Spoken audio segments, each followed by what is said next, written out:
tried the shortest route between Viipuri and Leningrad, where two major roads went through the village of Summa and towards the village of Lahte.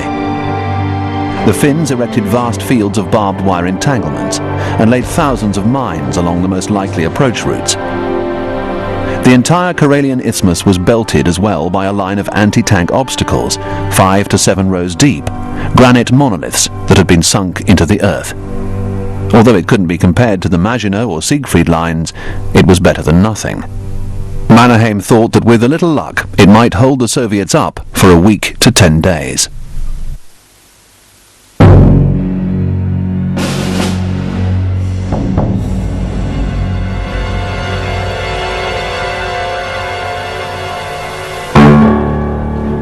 By the last week of November, the Soviets had deployed a force which numbered 450,000 men and included 23 rifle divisions, 2,000 tanks and 1,000 aircraft, which represented about 25% of the USSR's active service strength at that time.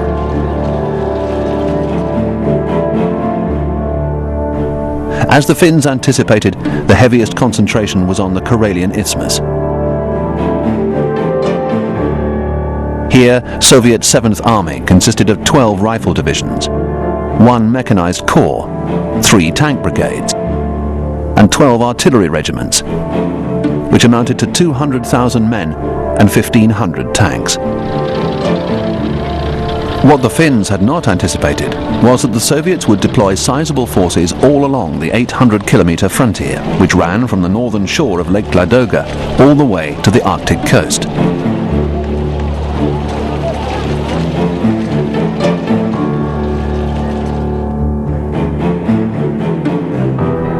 To the immediate north of Lake Ladoga was the Soviet 8th Army. 6 rifle divisions and 2 tank brigades, comprising 130,000 men and 400 tanks.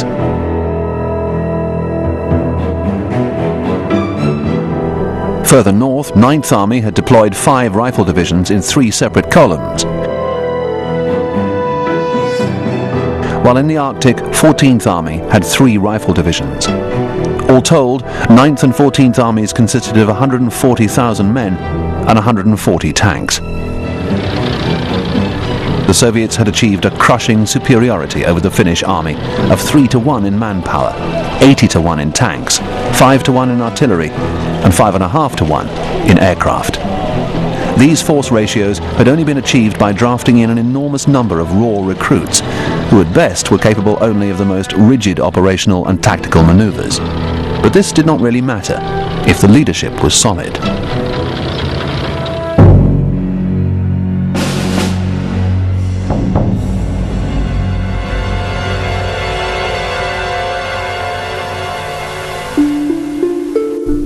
In overall command of operations against Finland was General K.N. Meretskov. Hard-working and with a highly developed sense of what was politically possible, Meretskov was no fool. In a report to his Leningrad party boss, he warned of the inherent dangers of crossing Finland's perilous terrain. On the 29th of October, Defense Commissar K.E. Voroshilov ordered Meretskov to develop an operational plan for the encirclement and complete annihilation of the Finnish army by means of coordinated land, sea and air attacks. A month later, all was ready. Soviet air forces were to strike the main population centers of Finland, paralyzing the main communication and transportation system, and destroying the small Finnish air force. Simultaneously, the Baltic fleet would bombard and neutralize Finnish coastal fortifications, while naval landing forces seized key islands in the Gulf of Finland. While these operations were still underway, Soviet armored columns were to strike deep into the heart of Finland on 4 major axes of advance on a 1,000-kilometer front, from Karelia in the south to Petsamo in the north. Within days, it would all be over.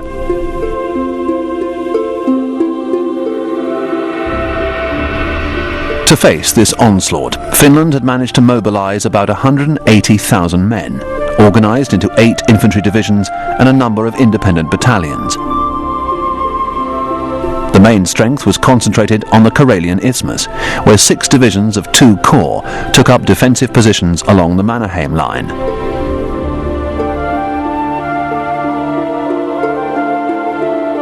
north of Lake Ladoga, manning a line of about 100 kilometers, were another 2 divisions organized into another corps.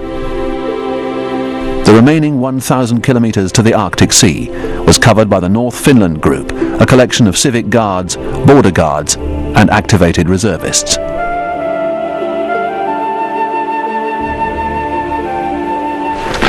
Finnish commanders were to experience 2 very different types of combat: a grinding, attritional defensive battle in the Karelian Isthmus, and a war of rapid maneuver and sudden ambush north of Lake Ladoga.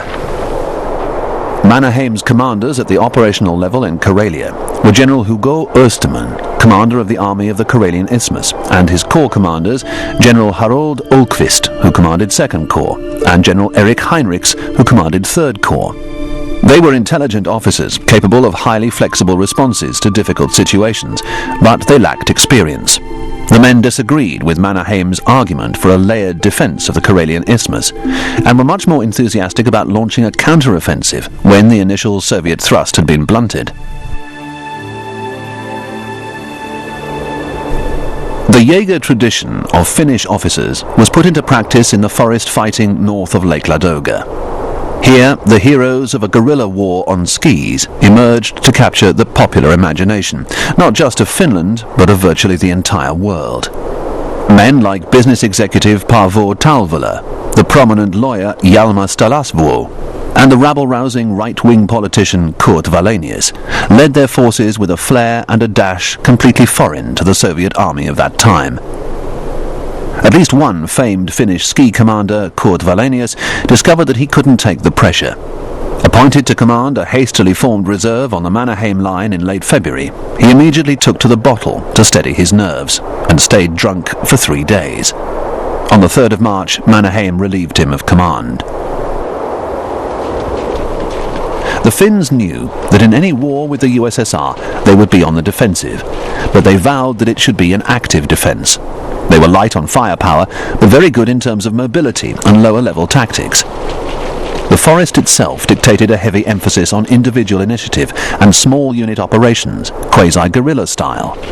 Marksmanship, mental agility, woodcraft, orienteering, camouflage and physical fitness were stressed, and parade ground complements were discouraged. Unconventional tactics, ambushes, long-range patrols, deceptions, raids were enshrined as doctrine and refined. The Finns intended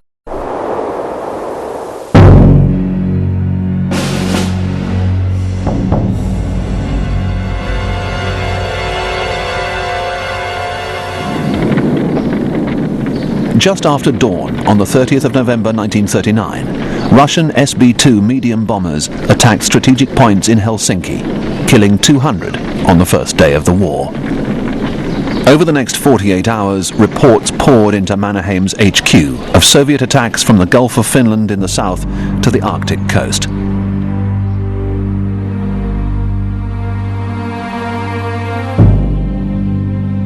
In Finland's far north, elements of the White Sea Fleet bombarded Finn positions on the Ep4 Peninsula. Shortly afterwards, troops of the Soviet 104th Division stormed ashore. Faced with overwhelming odds, the Finns pulled back south along the Arctic Highway, abandoning the port of Petsamo. There was no alternative. Mannerheim knew that any attempt to hold the port would result in a siege, and he had no way of keeping the garrison supplied. On the 1st of December, the Soviet cruiser Kirov and 2 large destroyers opened fire on Finnish fortifications at Hanko on the Gulf of Finland. Finnish coastal batteries remained silent until the Russian ships were within range, and then loosed a salvo. They scored a direct hit on one of the destroyers, which put about abruptly and limped out of range behind a smokescreen. Finnish batteries then straddled Kirov, with at least one shell smashing into the engine room. Losing power rapidly, Kirov withdrew from action as fast as she could, and was towed back to Kronstadt. On land, the Finns were doing less well. As Mannerheim thought, the main Soviet offensive thrust came up the Karelian Isthmus. It was here, on a front of some 80 kilometers, that Meretskov had concentrated 120,000 troops, supported by 1,000 tanks. Directly in front